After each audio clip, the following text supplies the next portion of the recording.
എല്ലാവർക്കും നമസ്കാരം. ദിശ ആയുർവേദയുടെ മറ്റൊരു വീഡിയോയിലേക്ക് എല്ലാവർക്കും സ്വാഗതം. ഇന്ന് നമ്മുടെ കൂടെ ഇരിക്കുന്നത് ജ്യോതി ടീച്ചർ. ഞാൻ ആദ്യമായിട്ടാണ് കാണുന്നത്. കാരണം വെച്ചാൽ കുറെ കാലം മുന്നേ ദിശ ഇങ്ങനെ പറഞ്ഞു ഒരുപാട് കേട്ടിട്ടുണ്ട് ജ്യോതി ടീച്ചറിന്. ഇന്ന് റിവ്യൂസിന്റെ ഭാഗമായിട്ടാണ് ജ്യോതി ടീച്ചർ ആദ്യമായിട്ട് കാണാൻ പറ്റിയത്. ജ്യോതി ടീച്ചർ ഏത് സ്കൂളിൽ പഠിപ്പിക്കുന്നത്? ഞാൻ കൊട്ലമകർ SVVPS കൊട്ലമകറാണ്. സബ്ജക്ട് ഏതാണ്? 4th സ്റ്റാൻഡേർഡിൽ എല്ലാ സബ്ജക്റ്റും ചെയ്യുന്നുണ്ട്. എങ്ങനെയാണ് ദിശ ഡോക്ടറുടെ അടുത്ത് എത്തിപ്പെട്ടത്? അതെന്ന് പറഞ്ഞാല് എന്റെ സ്കൂളിൽ സുജാത ടീച്ചർ ഉണ്ട്, ഉറുദു ടീച്ചർ. അവര് എന്റെ അസുഖങ്ങളൊക്കെ നോക്കിയിട്ട് ഇത് ശരിയല്ല ജ്യോതി, ഇതൊന്ന് ശരിയാക്കണം എപ്പോഴും പറയും. അപ്പോ അവരും പിന്നെ ഡോക്ടറുടെ കാര്യം കൂടി പറയുന്നുണ്ടായിരുന്നു. പക്ഷെ അത് എനിക്ക് അത്ര വരണമെന്ന് തോന്നില്ല. പക്ഷെ ഒരു പ്രാവശ്യം അവരെ കൂടി ഞാൻ ഇങ്ങനെ കാറിൽ പോകുമ്പോ അവരെന്റെ കാലുവേദന നോക്കിയിട്ട് പറഞ്ഞു, ജ്യോതി ഇതെന്തായാലും ശരിയാക്കണം, നമുക്കൊന്ന് ദിശനെ ചോദിച്ചാലോ അങ്ങനെ പറഞ്ഞിട്ട് അങ്ങനെയാണ് കോണ്ടാക്ട് ആയത്. ഇതിനിടയിൽ വേറൊരു കാര്യം പറയാം. ടീച്ചർക്ക് കൂടുതൽ കംഫർട്ട് കന്നഡയാണ്. അപ്പൊ ഞാൻ പറഞ്ഞ മലയാളം പറഞ്ഞാൽ ബെറ്റർ ആയിരിക്കും. അപ്പൊ ഇടയ്ക്ക് ചില എന്തെങ്കിലും ഗ്രാമർ മിസ്റ്റേക്ക് ഒക്കെ ഉണ്ടാവാം, അതുണ്ടെങ്കിൽ ക്ഷമിക്കുക. അപ്പൊ വന്ന എന്തൊക്കെ ലക്ഷണങ്ങൾ കൊണ്ടായിരുന്നു വന്നിട്ടുണ്ടായിരുന്നു? വരുമ്പോ അതെ കാൽവേദന, ജോയിന്റ്സ് ഒക്കെ പെയിന്, പിന്നെ ഇവിടെ ഷോൾഡർ പെയിനും എല്ലാം ഉണ്ടായിരുന്നു. പിന്നെ നമ്മളെ വൈറ്റിന്റെ പ്രോബ്ലം ഉണ്ടായിരുന്നു. അങ്ങനെയൊക്കെ ഉണ്ടായിരുന്നു, മൾട്ടിപ്പിൾ പ്രോബ്ലംസ് ഉണ്ടായിരുന്നു. വോയിസിന്റെ പ്രോബ്ലം ഉണ്ടായിരുന്നു. അതെ, ഞാൻ അതെ. അപ്പൊ പാടാൻ ബുദ്ധിമുട്ട് തോന്നുന്നുണ്ട്. പാടാനും പിന്നെ അതിന് ശേഷം എന്റെ ക്ലാസ് എടുക്കാൻ കൂടി സ്കൂളിൽ പ്രോബ്ലം ഉണ്ടായിരുന്നു. പക്ഷെ അത് ഞാൻ ദിശ ഡോക്ടറോട് വരുമ്പോ അതിന്റെ കുറിച്ചൊന്നും ഞാൻ പറഞ്ഞിട്ടില്ല. എനിക്ക് കാല് വേദന ആയിരുന്നു ആദ്യം. അതെ വന്നതിന് ശേഷം ഡോക്ടറോട് പറഞ്ഞിട്ട് നമ്മുടെ ട്രീറ്റ്മെന്റ് ആക്ച്വലി കഴിഞ്ഞിട്ട് എത്ര വർഷമായി ദിശ? ട്രീറ്റ്മെന്റ് 2022 ഏപ്രിലാണ് സ്റ്റാർട്ട് ചെയ്തത്. ഏകദേശം ഒരു വർഷം. 2022 ഏപ്രിലിൽ നമ്മൾ ട്രീറ്റ്മെന്റ് സ്റ്റാർട്ട് ചെയ്ത് 2023 കൂടി ഫിനിഷായി. ഇപ്പൊ 2025 ഞങ്ങൾ ഈ കാലയളവിലാണ് നമ്മൾ റിവ്യൂസ് ഒക്കെ ചെയ്തു തുടങ്ങിയത്. അപ്പൊ ഞങ്ങൾ വിളിച്ച പാടുന്ന ജ്യോതി ടീച്ചർ വന്നു. എപ്പോഴും ഡിസിയായിട്ട് കോൺടാക്ട് കീപ്പ് ചെയ്യുന്നുണ്ട്. അതുകൊണ്ട് നമ്മൾ വിളിച്ചപ്പോൾ തന്നെ അവൈലബിൾ ആയി. എന്നാൽ അതിനാദ്യമായി ഒരു താങ്ക്സ്. അപ്പൊ വന്നതിന് ശേഷം എങ്ങനെയാണ്? വന്നതിന് ശേഷം എത്ര കാലം കൊണ്ട് ഈ ലക്ഷണങ്ങളൊക്കെ മാറി കിട്ടിയിട്ടുണ്ട്? ഞാൻ ശരിക്കും പറയുകയാണെങ്കിൽ വൈദ്യോ നാരായണ ഹരി എന്ന് പറയുന്നു. അതുകൊണ്ട് ഞാൻ അങ്ങനെയാണ് വിചാരിക്കുന്നത്. എന്ന് പറഞ്ഞാല് വൈദ്യം നാരായണ ഹരി എന്ന് വെച്ചാല് ഡോക്ടർ തന്നെയാണ് ദൈവം. ഡോക്ടറാണ് ദൈവം അല്ലേ? ഓക്കെ, അത് നമ്മൾ മലയാളികൾക്ക് മനസ്സിലാക്കി പറഞ്ഞത്. അത് സംസ്കൃതമാണ്. എനിക്ക് പൂർണ്ണമായിട്ട് മനസ്സിലായിക്കോട്ടെ എന്ന് വെച്ചിട്ടാണ്. അങ്ങനെ ഞാൻ വിശ്വസിക്കുന്ന ഒരാളാണ്. അത് സത്യത്തിൽ ദൈവം എങ്ങനെ എനിക്ക് കാണിച്ചു തന്നു. ദൈവത്തെ ഒരു നല്ല ഡോക്ടർ എന്ന് പറഞ്ഞാല് അവര് മൊത്തമായിട്ടാണ് നോക്കുന്നത്. ഒരു വേദനയോ ഒരു പാർട്ടോ അങ്ങനെയല്ല നോക്കുന്നത്, മൊത്തം. അതെ, അത് മാത്രല്ല അകത്തും പുറത്തും എന്ന് പറഞ്ഞാൽ ഫിസിക്കൽ, മെന്റൽ, പിന്നെ എല്ലാ നമ്മളെ സോഷ്യൽ എല്ലാ വകുപ്പ് നോക്കിയിട്ടാണ് ട്രീറ്റ്മെന്റ് ചെയ്യുന്നത്. അങ്ങനെ ചെയ്യുന്ന ആള് കിട്ടാത്തത് കൊണ്ടാണ് ഞാൻ കുറെ സഫർ ചെയ്തു. ഞാൻ അവിടെ വേദന വരുമ്പോ ഒരു ഡോക്ടർ പോയി, സൗണ്ടിന്റെ പിന്നെ ഒരു ഡോക്ടറോട് പോയി പിന്നെ ഒന്നും എവിടെ എത്തില്ല എന്നായി. എനിക്ക് എന്തോ വലിയ കാര്യമുണ്ട് എന്റെ പ്രോബ്ലം എന്നാണ് ഞാൻ വിചാരിച്ചത്. പക്ഷേ അതിന് എന്ത് ചെയ്യണമെന്ന്, അത് എവിടെ അതിന്റെ മർമ്മം എന്താണെന്ന് പിടിച്ച് അതിന് എന്ത് കൊടുത്തു എനിക്കറിയില്ല. പിന്നെ അതിനിടയിൽ ഒരുപാട് പേഷ്യൻസിന്റെ ഇത് നോക്കിയിട്ട് പൾസ് നോക്കി ചിലപ്പോൾ മെഡിറ്റേഷൻ ആവശ്യമായി വരും, ചിലപ്പം ഒരു ഡിസ്കഷൻ മതിയാവും. ചിലപ്പോൾ ചില ആൾക്കാർക്ക് ഒരു സൊല്യൂഷൻ കിട്ടാതെ ബുദ്ധിമുട്ടാവും. ചിലപ്പോൾ ഫാമിലി ഇഷ്യൂസ് ആയിരിക്കും. നേരത്തെ മാഡം പറഞ്ഞതുപോലെ സോഷ്യലി ഉണ്ടാകുന്ന പ്രോബ്ലംസ്, അതൊക്കെ നമ്മൾ സൊല്യൂഷൻ ആക്കി കൊടുത്ത് അവരൊന്ന് ഡയറക്റ്റ് ചെയ്യുക. ഞങ്ങളൊരു സൊല്യൂഷൻ കൊടുക്കുന്നതല്ല, അവരെ കൊണ്ട് തന്നെ ആ സൊല്യൂഷനിലേക്ക് എത്തിപ്പിക്കുന്ന ഒരു സിസ്റ്റമാണ് ദിശയുടെ മെഡിറ്റേഷൻ എന്ന് പറഞ്ഞ സംഭവം. അങ്ങനെ അതൊക്കെ ഉണ്ടായിരുന്നു. എന്ന് പറഞ്ഞാല് ഫുഡിന്റെ ആദ്യം പത്യായിരുന്നു വലിയൊരു പ്രശ്നം എന്ന് പറഞ്ഞാൽ പത്യ. അതുകൊണ്ട് ഞാൻ ചിലപ്പോ വിളിക്കാൻ ഞാൻ മടി കാണിക്കുന്നതെന്ന് പറഞ്ഞാല് അപ്പൊ ജ്യോതി നീ പത്യ തുടങ്ങിക്കോന്ന് പറയും. അതുകൊണ്ട് ചിലപ്പോ ഞാൻ എന്നാലും എനിക്കറിയാം അത് ചെയ്താൽ നല്ല ഇഫക്റ്റ് ഉണ്ട്. പത്യ തുടങ്ങി കഴിഞ്ഞിട്ട് പിന്നെ കുറച്ച് മറന്നെടുത്താലും അത് നല്ല ഇഫക്റ്റ് ആയിരുന്നു. അങ്ങനെ ആ റിസൾട്ട് കിട്ടിയിട്ടുണ്ട്, എനിക്ക് നല്ലോണം റിസൾട്ട് കിട്ടിയിട്ടുണ്ട്. എന്ന് പറഞ്ഞാല് അതെ പത്യം, പിന്നെ കുറച്ച് മറന്ന്, കുറച്ച് മെഡിറ്റേഷൻ, പിന്നെ വാക്കിംഗ് അങ്ങനെയെല്ലാം ഉണ്ടാവും. നമ്മളെ ലൈഫ് സ്റ്റൈൽ തന്നെ മാറ്റി. രാവിലെ വേഗം എണീച്ചിട്ടൊന്ന് വാക്കിംഗ് അതൊക്കെ ഉണ്ടായിരുന്നു. ഞാൻ യോഗ ഒക്കെ ചെയ്യുന്നുണ്ടായിരുന്നു. പക്ഷേ ഈ മരണം അതത്ര നമുക്കത് അതിനെ പിടിക്കുന്നില്ലായിരുന്നു. എന്ന് പറഞ്ഞാൽ എന്റെ യോഗ അത് വേറെ ഒരു ടൈപ്പ് ആയിരുന്നു. അത് എല്ലാവർക്കും പിടിക്കുന്നില്ല. അതാണ് അതെ, യോഗ എല്ലാരും ചെയ്യുന്നത് സെയിം യോഗ ചെയ്തിട്ട് ഇല്ല, നമുക്ക് പഠിക്കുന്നത് നമ്മൾ നമ്മളെ അസുഖത്തിനനുസരിച്ചുള്ള എക്സസൈസും എനിക്ക് മനസ്സിലായി. വേറെ വലിയ പോയിട്ട് വെച്ചാൽ മാഡത്തിന് അറിയാം എന്തെങ്കിലും ചെറിയ പ്രശ്നം വരുമ്പോൾ ഇത് പത്യം ചെയ്താൽ മാറും. പക്ഷെ അത് അതിന്റെ റിസൾട്ട് നിങ്ങൾക്ക് അനുഭവിച്ചോണ്ട് നിങ്ങൾക്ക് മനസ്സിലായി. നമ്മൾ ഇതിന് പകരം വേറെ പല മെഡിസിൻസും കഴിച്ചിട്ട് അതിന്റെ റിസൾട്ട് ഇല്ലായ്മ നമുക്ക് ഒന്നുകിൽ പൂർണ്ണമായി മാറില്ല, അല്ലെങ്കിൽ കുറച്ച് മാത്രം ഒന്ന് മാറും. അങ്ങനെയുള്ള കുറെ ആൾക്കാരുണ്ട് കുറെ ചില മെഡിസിൻ അടിച്ചിട്ട്. പക്ഷെ ഇതുപോലെ ഈ ഒരു പത്യം ചെയ്ത് അതിന്റെ കൂടെ ചെറിയൊരു മെഡിസിനും കൂടി ആകുമ്പോഴത്തേക്ക് പൂർണ്ണമായ റിസൾട്ടേക്ക് വരുന്നത് മാഡത്തിന്റെ ഒരു അനുഭവം കൊണ്ട് പഠിച്ച പാടാണ്. അതുപോലെ തന്നെ ഞങ്ങളൊക്കെ തന്നെ കേട്ടോ, നമ്മളൊക്കെ ഇതിനെ ഞാനും ഈ പറഞ്ഞതുപോലെ ദിശ എന്തെങ്കിലും കാര്യം പറഞ്ഞാൽ എനിക്കും പറയാൻ പേടിയാ. പറഞ്ഞാൽ എന്നാ പിന്നെ നാളെ മുതൽ പത്യം പറയാൻ പേടി. ഞാൻ നിങ്ങളൊക്കെ ഇതെങ്ങനെ അഡ്ജസ്റ്റ് ചെയ്യാൻ നോക്കൂ. പത്യം അങ്ങനെ വലിയൊരു പ്രശ്നം പത്യൊന്നും ഇല്ല. അപ്പം പുറത്തുനിന്ന് ആൾക്കാർ കേൾക്കുമ്പോൾ ഭയങ്കര പത്യാണ്. പത്യം നിങ്ങൾക്ക് എങ്ങനെ ഫീൽ ചെയ്യില്ല? വലിയ കാര്യമൊന്നുമില്ല. വയറ് നിറച്ച് കഴിക്കാം, പക്ഷേ എന്ത് തിന്നണം എന്ത് തിന്നാൻ പാടില്ല അതാണ് അവിടെ ചോയ്സ് ഉണ്ട്. അതിന് ശരിക്കും പറഞ്ഞാൽ വലിയ പ്രശ്നമല്ല. നമ്മളെ ഈ തീറ്റ ഈ നാലക രുചി അതിന് നാവിന്റെ ഒരു അത് മാത്രമേ പ്രശ്നം എന്നല്ലാതെ പിന്നെ ഒരു പ്രശ്നമില്ല. എനിക്കൊരു വീക്ക്നെസ്സും ആയിട്ടില്ല, ഒന്നുമില്ല. ചിലർക്കൊക്കെ അങ്ങനെയല്ല പറയും ഞാൻ ഇനി പത്യാവശ്യം പിടിച്ചാൽ അങ്ങനെ ഇങ്ങനെ ഒരു ക്ഷീണമില്ല. അല്ല, എന്നെ നോക്കിയിട്ട് എന്റെ ഒരു ആന്റി ഉണ്ട്, ആന്റി എന്നെ നോക്കിയിട്ട് പറഞ്ഞു കുറച്ച് യങ്ങായിട്ട് തോന്നുന്നത്. അത് ഈ നമ്മൾ ഈ ഫുഡ് വേണ്ടാത്തതൊന്നും കഴിക്കാതെ ആ സമയത്ത് നല്ല ഒരു കുറച്ച് വർഷം മുമ്പ് പോയ പോലെ തോന്നുന്നുണ്ടായിരിക്കും. എനിക്കറിയില്ല, ഞാനല്ല പറയുന്നത്. അത് ഒരുപാട് പേഷ്യൻസ് ഉണ്ട്. എനിക്ക് ടീച്ചർ ഞാൻ ആദ്യം കാണാത്തതുകൊണ്ടാണ്, കണ്ടിട്ട് ഞാനിപ്പോ പറയും. ഞാൻ മുമ്പേ കണ്ട കുറെ പേഷ്യൻസ് അവരോടൊക്കെ ഞാൻ പറയും അന്ന് കാണുന്നത് ഭയങ്കര ഡിഫറൻസ്. ഞാൻ തന്നെ പറയുമ്പോൾ സുഖമില്ലല്ലോ. പക്ഷെ അവരുടെ എക്സ്പീരിയൻസിൽ അവരുടെ പല റിലേറ്റീവ്സും ആന്റി അങ്ങനെ പറഞ്ഞു. അവർക്ക് ഇതൊന്നും വേണ്ട, ഞാൻ പറയുന്ന ഒന്നും കേൾക്കാൻ ഇഷ്ടമില്ല.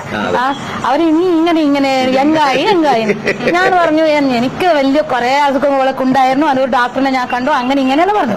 അപ്പൊ എവിടെയാണ് കൈക്കമ്പെന്ന് പറഞ്ഞു. കൈക്കമ്പല്ലേ ഞാനും പോവാന്ന് പറഞ്ഞിട്ട് അവർ ഏതോ കൈക്കമ്പൽ അവിടെ പോയിട്ട് ഇവര് വിളിച്ചു പോലും ദിശ ഡോക്ടറല്ലേ, അതെ കൈക്കമ്പല്ലേ, അതെ ഏത് കൈക്കമ്പ അത് പറയുമ്പോ ഈ ഉപ്പള കൈക്കമ്പെന്നായി. പിന്നെ അവരെ പിന്നെ വന്നില്ല എന്ന് തോന്നുന്നു. അതെ അങ്ങനെ അവരുടെ കാരണം എന്താന്ന് പറഞ്ഞാല് അസുഖമൊന്നുമല്ല, യങ്ങാവാനോ. ആക്ച്വലി ഈ ട്രീറ്റ്മെന്റ് ഒരു ബോഡി പ്യൂരിഫിക്കേഷൻ ആണ്. നമ്മുടെ ശരീരത്തിൽ വേണ്ടാത്ത പല പ്രശ്നങ്ങളും മാറ്റി. അപ്പൊ നിങ്ങൾ മാഡത്തിന്റെ കാര്യം മാത്രമല്ല, നമ്മൾ ട്രീറ്റ്മെന്റ് എടുത്ത പല പേഷ്യൻസും ഇതേപോലെ 10-15 വയസ്സും കുറഞ്ഞ് വളരെ ആയിട്ട്. അല്ല, ഞാൻ ഇവിടെ വരുന്ന സമയത്ത് എനിക്ക് നടക്കാൻ കൂടി ഭയങ്കര ഒരു പ്രശ്നം. ഇനി ഞാൻ ഇങ്ങനെ കിടന്നിപ്പിലായി പോകുന്ന ഒരു അത്രക്കുറക്ക് എനിക്കൊരു പേടി ഉണ്ടായിരുന്നു. പക്ഷെ ഇപ്പൊ ഞാൻ കഴിഞ്ഞ പ്രാവശ്യം എവിടെ ഡൽഹിക്ക് കുട്ടികളെ കൊണ്ടുപോയി, എത്ര ചെറിയ കുട്ടികൾ 10 വയസ്സിന്റെ കുട്ടികളെ സ്കൂളിൽ നിന്ന് ഒരു ലീഡർഷിപ്പ് എടുത്തിട്ട്. അപ്പൊ എനിക്കെന്നെ ഒരു ആത്മവിശ്വാസം ഇല്ലെങ്കിൽ ഞാൻ എങ്ങനെ കൊണ്ടുപോകും? അപ്പൊ അവരെ കൂടി കൊണ്ടുപോകാൻ അത്ര എനിക്ക് വീണ്ടും കിട്ടി, എന്റെ ഒരു എബിലിറ്റിന്ന് എനിക്കൊരു സന്തോഷമാണ്. പിന്നെ എവിടെ കുറെ ടൂറൊക്കെ പോകുന്നുണ്ട് ഇപ്പൊ, അല്ലെങ്കിൽ ടൂറിനൊക്കെ പോവാനും പറ്റാത്ത ഒരു പരിസ്ഥിതിയിലായിരുന്നു. അതെ, എനിക്കിപ്പോ അമർനാഥിന് വരെ പോകണമെന്നുണ്ട്. എന്താ ദൈവം അനുഗ്രഹിച്ചാൽ പോകണം, അത്ര ഒരു കോൺഫിഡൻസ് ഉണ്ട്. മോള് പറയും നമുക്ക് ആവോ, എനിക്ക് ഒന്ന് ഞാൻ പറയും അത്ര കപ്പാസിറ്റി ഉണ്ടെങ്കിൽ നമുക്ക് ആ കോൺഫിഡൻസ് ഉണ്ടാവും, നമുക്ക് പോകാൻ തോന്നില്ല. പേഷ്യൻസ് അങ്ങനെ പറഞ്ഞിട്ടുണ്ട് മാഡം പറഞ്ഞ തന്നെ. കാരണം വെച്ചാൽ ഇപ്പൊ എല്ലാവരും പോകുന്നുണ്ട് ടൂറിനൊക്കെ, ടൂറാണ് ചില പേഷ്യൻസ്. അങ്ങനെ മോളുടെ കല്യാണമായി, അത് പക്ഷെ പിന്നെയാണ് ഇപ്പൊ 2022-ലാണ് 23-ലാണ് മോളുടെ കല്യാണം. അപ്പൊ കുറെ നടത്തലും ഒക്കെ ഉണ്ടാവുന്നല്ലോ. അപ്പൊ ഒരു പ്രശ്നമില്ലാതെ അതൊക്കെ കഴിഞ്ഞു. അങ്ങനെ ഞാൻ രാവിലെ വിളക്ക് വിടുമ്പോ ഡോക്ടറിനെ കൂടി ഞാൻ കിട്ടുന്നുണ്ടോ പ്രാർത്ഥന? പിന്നെ പത്യം എന്ന് പറഞ്ഞത് ഞാൻ അതിലേക്ക് വീണ്ടും പറഞ്ഞത്, പത്യം എന്ന് പറയുമ്പോഴേക്കും ഭയങ്കര കഠിനമായ പത്യമാണ്. അങ്ങനെയൊന്നുമല്ല, വെജിറ്റബിൾ കഴിക്കണം, അത് തന്നെയാണ്. പിന്നെ ചില പേഷ്യൻസിനെ സംബന്ധിച്ച് ഒരാഴ്ചയായിരിക്കും പത്യം വേണ്ടത്, ചില പേഷ്യൻസ് സംബന്ധിച്ച് 2 ആഴ്ചയായിരിക്കും. ഓരോരുത്തർ പൾസ് നോക്കിയിട്ടാണ് ഡയറ്റ് മീൻസ് അസുഖത്തിന്റെ കാഠിന്യവും അതിന്റെ സിറ്റുവേഷൻ നോക്കിയിട്ടാണ് പത്യം വരുന്നത്. ചില ആൾക്കാർക്ക് പെട്ടെന്ന് തന്നെ പത്യം കഴിയാറുണ്ട്, 3 ദിവസം 4 ദിവസം ചെയ്തിട്ടും ഇനി സാധാരണ ലൈഫിലേക്ക് വരാന്ന് പറഞ്ഞ ആൾക്കാരുണ്ട്. ചില ആൾക്കാർ നീണ്ടു 1 മാസം വരെ പോയ ആൾക്കാരുണ്ട്. പച്ചക്കറിയൊക്കെ കഴിക്കണം, ടൈമിന് കഴിക്കണം, വിശക്കുന്ന സമയത്ത് കഴിക്കണം, അങ്ങനെയൊക്കെയുള്ളൂ. അങ്ങനെ ഒരു കഠിനമായ പത്യമൊന്നുമില്ല. പക്ഷെ ഞങ്ങൾ പത്യം ടൈറ്റായിട്ട് ഞാൻ പറയാം, കാരണം വെച്ചാൽ അതിനൊക്കെ തയ്യാറാകുന്ന ആൾക്കാർ അതിനെ വന്നാൽ മതി. അല്ലാതെ ഒരു വന്നിട്ട് എനിക്ക് അതിനൊക്കെ പറ്റൂല എന്ന് പറയുന്നത് ചെയ്യേണ്ട ട്രീറ്റ്മെന്റ് തന്നെയാണ് നമ്മളൊരു വാദം. പിന്നെ ഈ ഇവിടെ ട്രീറ്റ്മെന്റ് വരുന്നതിന് മുമ്പേ വേറെ ഏതെങ്കിലും ട്രീറ്റ്മെന്റ് എടുത്തിട്ട് പോയിട്ടുണ്ട് ഞാൻ? അത് എനിക്കൊരു ഇവിടെ യൂട്രസ് ഇത് എടുത്തിട്ടുണ്ട്. അത് അതിന്റെ മുമ്പത്തെ ഒരു 10-15 കൊല്ലത്തിന് മുമ്പത്തെ കഥയാണ്. പിന്നെ അതുകൊണ്ടാണ് ഈ ഹാർമോൺസ് ഒക്കെ ഇംബാലൻസ് ആയിട്ടാണ് എന്ന് തോന്നുന്നു, എല്ലാത്തിനും മൂലം അതാണെന്ന്. പിന്നെ കുറെ ഹോമിയോപ്പതി, ആയുർവേദം, ഇംഗ്ലീഷും എന്തെല്ലാം ട്രൈ ചെയ്ത് നോക്കി. യോഗ കുറെ കോഴ്സസ് ഒക്കെ ചെയ്തിട്ടുണ്ട്. അല്ല എന്നാൽ ചില എക്സസൈസ് ഒക്കെ മാഡം പറഞ്ഞു തന്നെ എന്തെല്ലോ അതിന് എന്റെ അസുഖത്തിന് എന്ത് വേണം അത് അവർ പറഞ്ഞു തന്നിട്ടുണ്ട്. ചെയ്തിട്ടുണ്ട്. വാക്കിംഗ് നല്ല ഇഫക്ട് ഉണ്ടെന്നാണ് എനിക്ക് തോന്നുന്നത്. ഓരോ പ്രായത്തിന് ഓരോ എക്സസൈസ്. പ്രായം കുറച്ചിങ്ങനെ കയറി വരുന്നതനുസരിച്ച് നമുക്ക് നടക്കുക, ഓടുക. കപ്പാസിറ്റി, പിന്നെ അസുഖത്തിന്റെ ഏത് ഭാഗത്താണ് അസുഖം ഉള്ളത് അതിനനുസരിച്ചിട്ട് എക്സസൈസ്. ഇപ്പോഴത്തെ ആവശ്യങ്ങൾ വരെ ചിലര് ഹെൽത്ത് കോൺഷ്യസ് ആയിരിക്കും, ചിലര് ബ്യൂട്ടി കോൺഷ്യസ് ആയിരിക്കും. ഇപ്പം ടീച്ചർ വന്ന പാടുന്ന ഞാൻ ലക്ഷണങ്ങളെ പറ്റി പറഞ്ഞപ്പോൾ അയ്യോ എന്തൊക്കെയാണ് ലക്ഷണങ്ങൾ എന്നോട് മറന്നുപോയി എന്ന് പറഞ്ഞു. ഞാൻ പറഞ്ഞു അങ്ങനെ കുറെ ആൾക്കാരുണ്ട്, അതുകൊണ്ട് തന്നെയാണ് ഞങ്ങൾ വരുന്ന സമയത്ത് തന്നെ ഓരോ പേഷ്യന്റ് എടുത്തും ലക്ഷണങ്ങൾ മുഴുവൻ എഴുതി വെക്കാറുണ്ട് പറഞ്ഞു. അപ്പോൾ ദിശ ഒന്ന് ലക്ഷണങ്ങളൊന്ന് പറഞ്ഞോളൂ, എന്തൊക്കെയാണ് ലക്ഷണങ്ങൾ ഉണ്ടായിരുന്നു എന്നുള്ളത്. ജ്യോതി ടീച്ചർ വരുന്ന സമയത്ത് കുറെ പ്രശ്നങ്ങളൊക്കെ പറഞ്ഞു. മെയിനായിട്ട് വേദനകളായിരുന്നു പറഞ്ഞിട്ടുണ്ടായിരുന്നത്. നടുവേദന, കാലുവേദന, ഷോൾഡർ വേദന, കഴുത്ത് വേദന, അങ്ങനെ കുറെ വേദനകൾ. പിന്നെ പറഞ്ഞത് നമ്മൾ ഡീറ്റെയിൽ ആയി ചോദിക്കുമ്പോഴാണ് ഓരോന്നായിട്ട് പറഞ്ഞു വരുന്നത്. അപ്പം മെയിൻ പ്രശ്നം വേദനകളായിരുന്നു. ജോയിന്റ് പെയിൻസ് ആയിരുന്നു. കാര്യങ്ങളൊക്കെ ചെയ്യാൻ പറ്റുന്നില്ല. ചില സമയത്ത് സിവിയർ ആയിട്ട് വരും. ആ സമയത്ത് പെയിൻ കില്ലറൊക്കെ കഴിക്കും, ഡോക്ടറെ കാണിക്കും. അങ്ങനെയൊക്കെ എന്താണ് യഥാർത്ഥത്തിൽ അസുഖമെന്ന് മനസ്സിലായിട്ടുണ്ടായില്ല. അതേപോലെ വേറൊരു പ്രശ്നം പറഞ്ഞതെന്ന് വെച്ചാല് ഭക്ഷണം കഴിച്ച ഉടനെ മോഷൻ പോവാൻ തോന്നും, ഡൈജസ്റ്റ് ആവാതെയാണ് പോകുന്നത്. അത് വർഷങ്ങളായിട്ടുണ്ട്. പക്ഷെ ഇതൊരു പ്രശ്നമായിരുന്നു എന്ന് മനസ്സിലാക്കിയിട്ടില്ല. എനിക്ക് പറ്റാത്തതായിരിക്കും, വേസ്റ്റ് അങ്ങനെ ആയിരിക്കുമെന്നൊക്കെ വിചാരിച്ചു. അതിന് പ്രോപ്പർ ആയിട്ടൊരു ട്രീറ്റ്മെന്റ് എടുക്കാനോ അതൊരു അസുഖമാണെന്ന് മനസ്സിലാക്കാനോ സാധിച്ചിട്ടുണ്ടായിട്ടില്ല. പിന്നെ ഒരു പ്രശ്നം പറഞ്ഞിരുന്നത് വോയിസിന്റെ പ്രശ്നമാണ്. അപ്പോൾ ഒരു ടീച്ചർക്ക് ഒരു വോയിസ് എത്രത്തോളം അറിയാലോ. സിംഗറും കൂടിയാണ്, വയലിനിസ്റ്റ് ആണ്, അങ്ങനെ കുറെ പ്രത്യേകതയുള്ള ആളാണ്. അപ്പൊ എല്ലാത്തിനും ഈ വോയിസ് പ്രധാനമാണല്ലോ. അപ്പൊ ഈ വോയിസ് നഷ്ടപ്പെട്ട പോലെ തന്നെ ഉണ്ടായിരുന്നല്ലേ? അതെ. ഞാൻ രണ്ട് മാസം ലീവ് എടുത്തിരുന്നു ക്ലാസ്സിൽ പോവാനാവാതെ. വോയിസ് അപ്പൊ അന്ന് ഡോക്ടർ എന്തായിരുന്നു പറഞ്ഞിട്ട് റിമൂവ് ചെയ്യണം എന്ന് പറഞ്ഞു. അത് നോട്ട്സ് ഉണ്ട്, അങ്ങനെ റിമൂവ് ചെയ്യണം എന്നുള്ള പറഞ്ഞിട്ട് അതൊക്കെ ആയി കുറെ കാര്യങ്ങളായി. അങ്ങനെ അത് പിന്നെ ആയിട്ടില്ല, ചെയ്തിട്ടില്ല.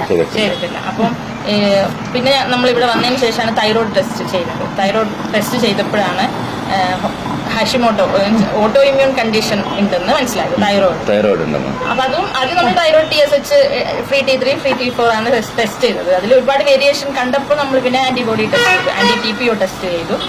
അപ്പോൾ അതിൽ ഓട്ടോ ഇമ്മ്യൂൺ കണ്ടീഷൻ. മുമ്പ് ഈ ട്രീറ്റ്മെന്റ് എടുക്കുന്ന സമയത്ത് ഈ 2 മാസം വോയിസ് റെസ്റ്റ് എടുത്തെന്ന് പറഞ്ഞില്ലേ, ആ സമയത്ത് ഡോക്ടർ ENT പോയതാണ്. അന്നേരം അത് മനസ്സിലായിട്ടില്ല. അതെ, അത് അവരങ്ങനെയാണ് പറഞ്ഞത്. അഡ്മിറ്റ് ഞാൻ അത് കാര്യം എന്ന് പറഞ്ഞാല് ഞാൻ അഡ്മിറ്റ് ആയി, ഓപ്പറേഷൻ തിയേറ്ററിൽ പോയി കിടന്നു സർജറി വേണ്ടിട്ട്. സർജറി ചെയ്യാനാണ് പറഞ്ഞില്ലേ? അതായത് ഓപ്പറേഷൻ തിയേറ്ററിൽ പോയി.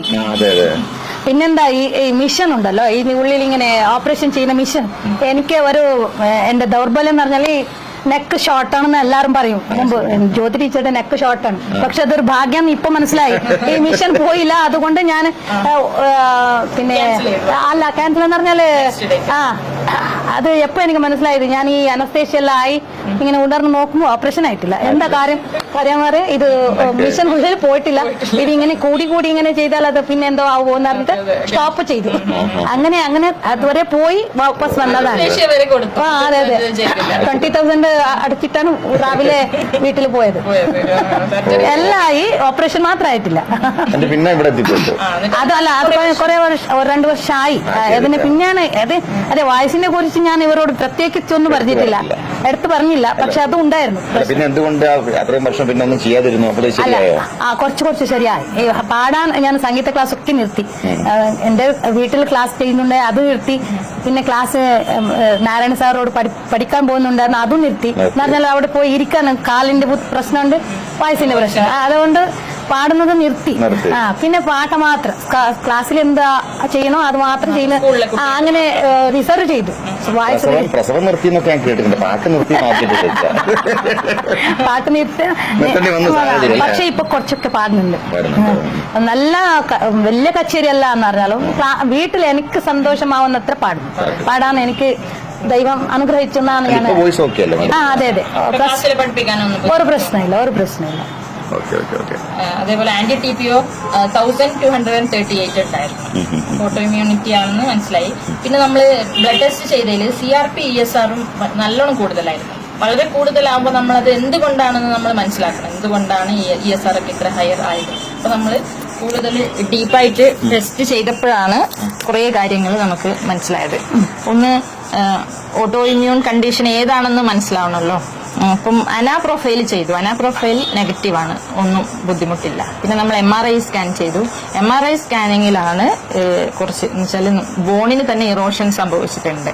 പിന്നെ കുറെ സ്ഥലത്ത് പിന്നെ ഡിസ്ക് ബൾജ് ഉണ്ടായിരുന്നു. ഡിസ്ക് ബൾജ് ഉള്ളത് L4 L5 ഉണ്ടായിരുന്നു. പിന്നെ തൊറാസിക് സ്പൈനിൽ പുറം ഭാഗത്തുള്ള അവിടെ T10 T11 സ്പൈനിന് തന്നെ ഹൈപ്പർട്രോഫി എന്ന് വെച്ചാൽ കട്ടി കൂടിയിട്ടുണ്ടായിരുന്നു. അതൊക്കെ വേദനയ്ക്ക് കാരണമാവും, ഡിസ്കിൻ്റെതും വേദനയ്ക്ക് കാരണമാവും.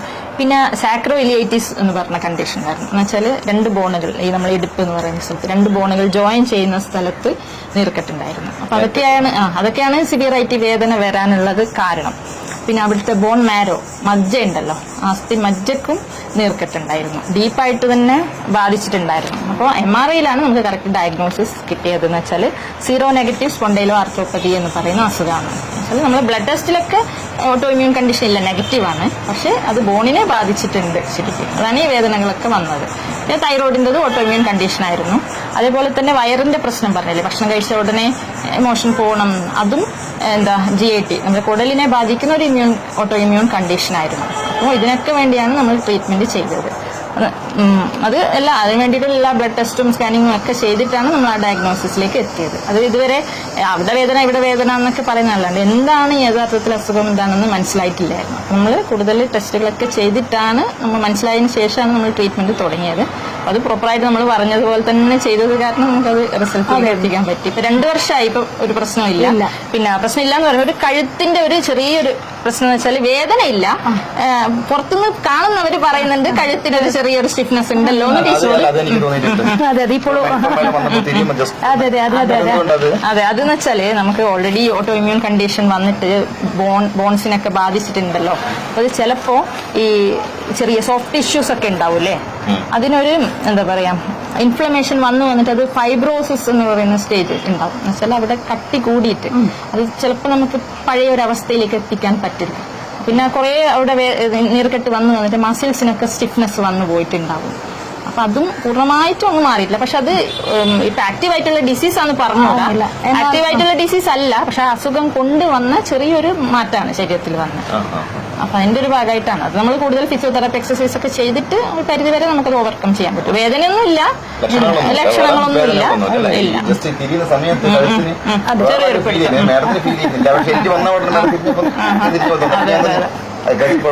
ചോദിക്കണം തോന്നി. പിന്നെ ഫസ്റ്റ് കാണുന്നല്ലേ, അതാണ് ഇപ്പൊ ഒരു പ്രശ്നമായിട്ടുള്ളത്. വേറെ ബുദ്ധിമുട്ടുകളൊന്നും ഇല്ല. അത് കഴുത്ത് ഷോർട്ടായോണ്ട് അങ്ങനെ തോന്നുന്നില്ല. അല്ല സിവിയർ പെയിൻ ഉണ്ടായിരുന്നു, ഇവിടെയൊക്കെ പെയിൻ ഉണ്ടായിരുന്നു. ഇവിടെയൊക്കെ അതിന് മുമ്പ് ശരി ഉണ്ടായിരുന്നു. ഇങ്ങനെ ഫീൽ ചെയ്തല്ലേ പുറത്താരെങ്കിലും പറഞ്ഞിട്ടാണെങ്കിൽ.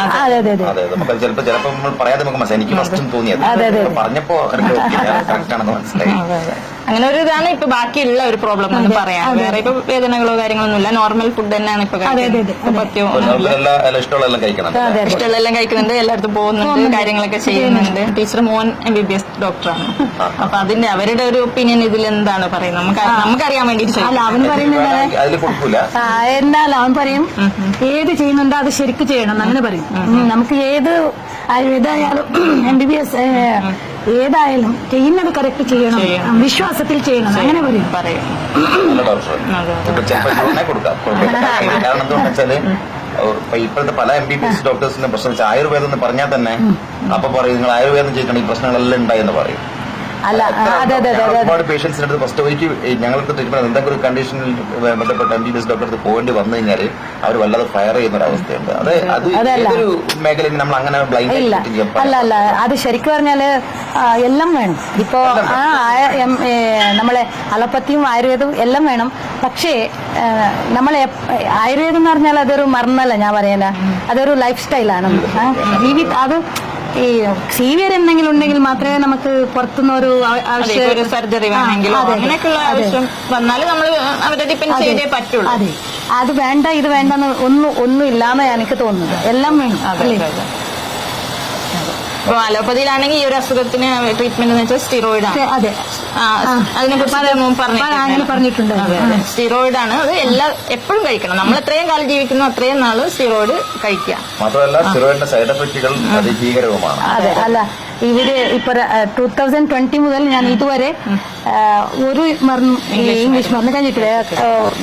ഒരു അപവാദം എന്ന് പറഞ്ഞാല് പല്ലിന്റെ ഒരു ട്രീറ്റ്മെന്റ് ഉണ്ടായിരുന്നു. അപ്പൊ മാത്രം ഒരു 6 നേരം മരുന്ന് നല്ലാതെ ഒരു എന്തിനും ഞാൻ പുറത്ത് ഞാൻ അങ്ങനെ ചിലരൊക്കെ പറയും എന്റെ കയ്യിൽ ഇതുണ്ട് എന്നെല്ലാം പറയും, തലവേദന എന്നല്ല പറയും. ഒന്നും വേണ്ട, എനിക്ക് എന്റെ ദിശ ഡോക്ടർ മതി എന്ന് പറയും. അങ്ങനെ പറഞ്ഞിട്ട് അവർക്കറിയില്ലല്ലോ ഇവിടെ എന്ത് ട്രീറ്റ്മെന്റിലൊന്നും അവർക്കൊന്നും അറിയില്ലല്ലോ. എന്താ മാത്രമല്ല കൊടുക്കുന്നു, ഇതൊന്നും എടുക്കുന്നല്ല പറഞ്ഞിട്ട് ഞാൻ അതൊന്നും വേണ്ടെന്ന് പറയും. എന്ന് പറഞ്ഞാൽ നമ്മള് എത്ര ഒരു ഇത്ര വരെ ആവാൻ എത്ര നമ്മള് പരിശ്രമിച്ചിട്ടുണ്ടല്ലേ.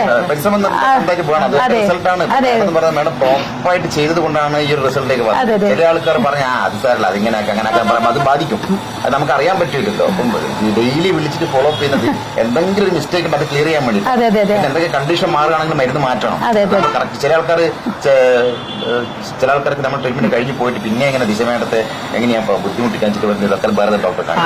പക്ഷെ അത് ഭയങ്കര അപകടമാണ്. നമ്മൾ ഇത്രയും കാലം കൊണ്ട് ഒരു ബോഡി പ്യൂറായി ഓരോ 5-8 ഗുളിക കൊടുക്കും. പിന്നെ ആദ്യം മുതൽ തുടങ്ങാം.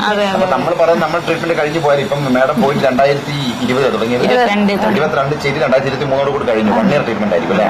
ഇപ്പൊ 2025 2 വർഷമായിട്ട് മാഡം ഇപ്പോഴും ദിശയായിട്ട് ഒരു ബന്ധം കീപ്പ് ചെയ്യുന്നുണ്ട്. കാരണം എന്തെങ്കിലും പ്രശ്നം വീട്ടിൽ പോയിട്ട് വന്നു കഴിഞ്ഞാൽ അപ്പൊ ദിശയെ വിളിച്ചു കഴിഞ്ഞാൽ ദിശയിലുള്ള സൊല്യൂഷൻ പറഞ്ഞു കൊടുക്കും. അപ്പൊ അതിൽ നിന്ന് ഓവർകം ചെയ്ത് വരുന്നുമുണ്ട്. അപ്പോൾ നമ്മൾ മനസ്സിലാക്കേണ്ട ആ ഒരു ബന്ധം എപ്പോഴും കീപ്പ് ചെയ്യുന്നത്. അത് ചിലർക്ക് അങ്ങനെ വിളിക്കാൻ മടിയുള്ളവർക്ക് ഞാൻ എന്ത് ചെയ്യും എപ്പോഴെങ്കിലും ഒന്ന് ഒരു വാട്സാപ്പിൽ ഒരു ഹായ് അയക്കണം. അഥവാ അവർക്ക് മടിയാണെങ്കിൽ എന്തെങ്കിലും പറഞ്ഞോട്ടെ എന്ന് വിചാരിച്ചിട്ട് ഞാൻ ചിലപ്പോ ഹായ് അയച്ചു എന്താ സുഖല്ലേ എന്നൊക്കെ ചോദിച്ചാൽ ഞാൻ വെറുതെ ഒന്നും അയക്കാറുണ്ട്. കാരണം അത് എന്റെ ഒരു സമാധാനം. അല്ല അതാണ് ഡോക്ടർ എന്ന് പറഞ്ഞാൽ ഡോക്ടർ പേഷ്യന്റ് ആയിട്ടല്ലേ ഞാൻ കണ്ടത്. എനിക്കൊരു ചേച്ചിയെ പോലെ ശരിക്കും പ്രായത്തിൽ കുറവാണ്, എന്നാൽ എനിക്കൊരു ചേച്ചിയുടെ ഒരു സ്ഥാനത്തിലാണ് എനിക്ക് ട്രീറ്റ്മെന്റ് തന്നതെന്ന് എനിക്ക് പറയാനൊരു സന്തോഷമുണ്ട്. അല്ല ഞാനും ഇപ്പം ഒരു പേഷ്യന്റ് ആയിട്ടല്ല, എല്ലാരെയും ഞാൻ എന്റെ സ്വന്തം അമ്മക്ക് എന്റെ മക്കൾക്ക് എങ്ങനെ അസുഖം വന്നാൽ നമ്മൾ നോക്കണം. അത് അതിനേക്കാണ് കൂടുതലായിട്ട് അറിയൂ. അതുകൊണ്ട് തന്നെ ഞങ്ങൾ പേഷ്യൻസ് വളരെ സെലക്റ്റീവ് ആണ്. അങ്ങനെ ഒരു 1000 കസ്റ്റമർ വരികയെന്നല്ല, 1000 പേഷ്യൻസ് വരികയെന്നല്ല. വരുന്ന 10 ആളാണോ 100 ആളാണോ അവരെ നമ്മൾ പ്രോപ്പറായിട്ട് നോക്കണം. അവർക്ക് എപ്പോഴും നമ്മൾ അവൈലബിൾ ആയിരിക്കണം. അവർക്ക് എന്തൊക്കെ ഡൗട്ട്സുകൾ ഉണ്ട് നമ്മൾ വിളിച്ചിട്ട് കിട്ടിയില്ല വാട്സപ്പിലേക്ക് നമുക്ക് കമ്മ്യൂണിക്കേറ്റ് ചെയ്ത് പോകാൻ പറ്റുന്നത് ഞങ്ങൾ എപ്പോഴും മനസ്സിൽ പ്ലാൻ ചെയ്ത് ഇനി അങ്ങോട്ടേക്കും സാധിക്കണം. എത്ര തിരക്ക് വന്നാലും അത് ഞാൻ ഈ കാര്യം ആരോടെങ്കിലും പറഞ്ഞാല് വെരി സ്പെഷ്യൽ എന്ന് പറയും. ഇങ്ങനെ ഒരു ഡോക്ടർ ഉണ്ടോ, അങ്ങനെ ഒരു ട്രീറ്റ്മെന്റ് ഉണ്ടോ എന്ന് അവർക്കൊക്കെ തോന്നാറുണ്ട്. പക്ഷെ അതിന് അടുത്ത് വരുന്നില്ല. എന്ന് പറഞ്ഞാൽ എല്ലാവർക്കും എല്ലാം കിട്ടുന്നില്ല. പറയാറുണ്ട് യോഗം വേണം. അന്വേഷിച്ചില്ലെങ്കിൽ പോകും ട്രീറ്റ്മെന്റ് ചെയ്യുന്ന ഒരു യോഗം തന്നെ വേണം.